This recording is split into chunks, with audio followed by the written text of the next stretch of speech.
Hello friends, welcome to another week. And what a lovely week it is. Look at this glorious sunshine. Yay, spring. So I have spent a wee bit of time putting in a few rows. So it's starting to look a little bit more like a vegetable plot now.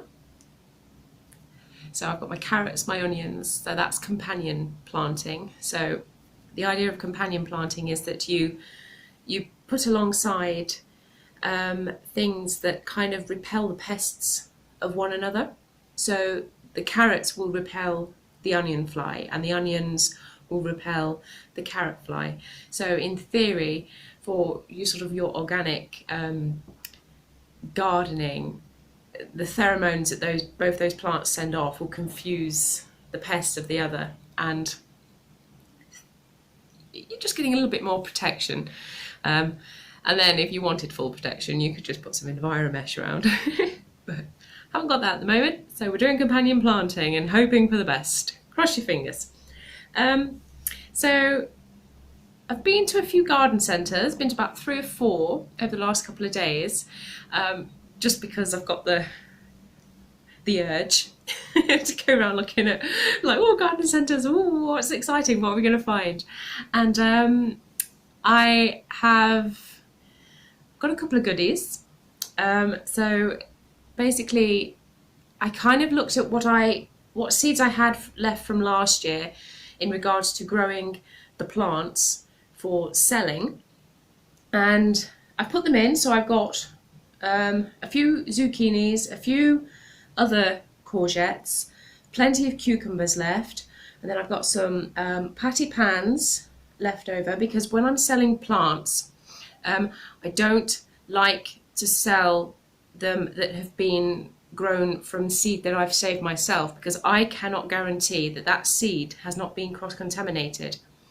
Basically, anything that has an F1 is crossed with another. It's 2 parents, and that's that. Now, it's not stable. It's not old enough to be stable, whereas a heritage variety, absolutely stable, fine. So with my sweet dumplings, with my yuzuki with other bits and bobs that I've put in the garden, I cannot guarantee that the bee from, say, the butternut squash that then went on to the yuzuki, and then the seed that I've saved from that yuzuki, that it's going to come true.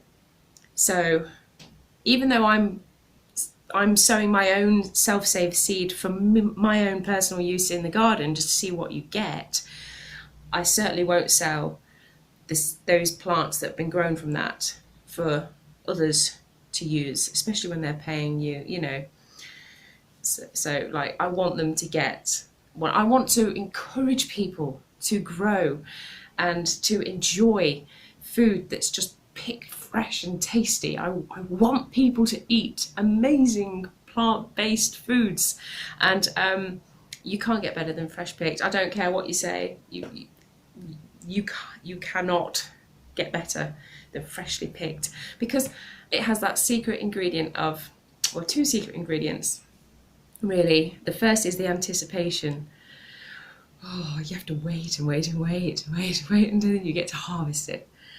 And then it's all the love that you put into it. You can taste it, I'm sure. I can anyway, it's lovely. So with that being said, even though I have sweet dumpling saved from last year and yuzuki saved from last year, I actually have been to the garden centre today and I've bought 2 fresh packets, and I'm putting it in the hands of the suppliers that they've done me good, and it all comes true. Basically, there's this saying in smallholding, is that you could do anything, but you cannot do everything. So with me, professional seed saving, I'm not there yet. So I will happily give my pennies to these companies who are going to keep me true. And then I have also bought, I've had a couple of people come into the shop, and they're looking for tumbling tomatoes. So, and I've never grown them, but I've bought a packet today. So I've got tumbling tomatoes for anyone who would like tumbling tomatoes. So that's what I've bought today, and I think with those three, along with my other tomatoes and everything that I've got on the go from seed that I didn't plant the whole packet from last year, I think I've got enough. I've got enough to satisfy people. I get a lot of allotmenters come in and ask for it, and then I get a lot of, you know, especially on a Sunday we have cricket opposite, and I think a lot of them like to stop by and just see what there is, you know, when I have a full stall on the go. So that'll be in about 3 or 4 weeks time, so that'll come just nice. They'll be the right size to go directly into the garden or pretty close to it. And then, this is the exciting bit, I have treated myself, my pre-birthday present, to, this is amazing, the kitchen garden. It's the kitchen garden estate. It's a National Trust book, which here in the UK, if you're not familiar with, the National Trust is a charity, and they basically go around and they buy woodland, land, and predominantly properties. And it's not just any old properties, it's properties that have historical value and worth, and it's usually from the toffs. So if they're struggling, especially with the 30s, I mean, you know, an awful lot of estates got knocked down. So they were just demolished. Anything worth anything, staircases, cupboards, bits of masonry, anything, got sold and shipped abroad or whatever it ended up being.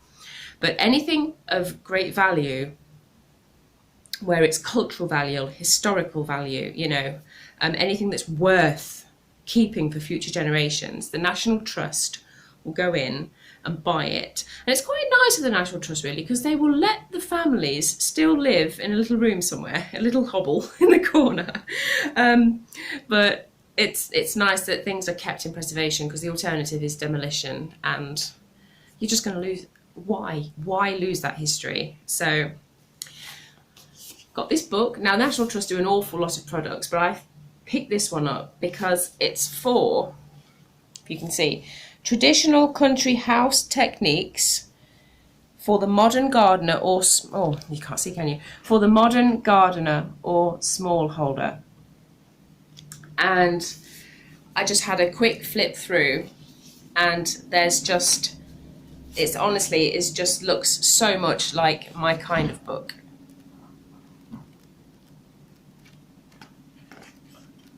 So you've got orchards, herbs, flowers, vegetables, like orangery. You've got dairy in there and beekeeping.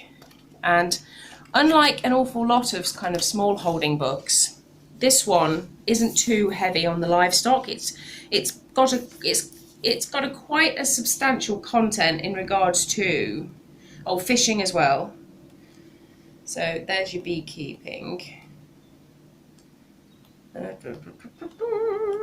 So up until that point there is just horticulture.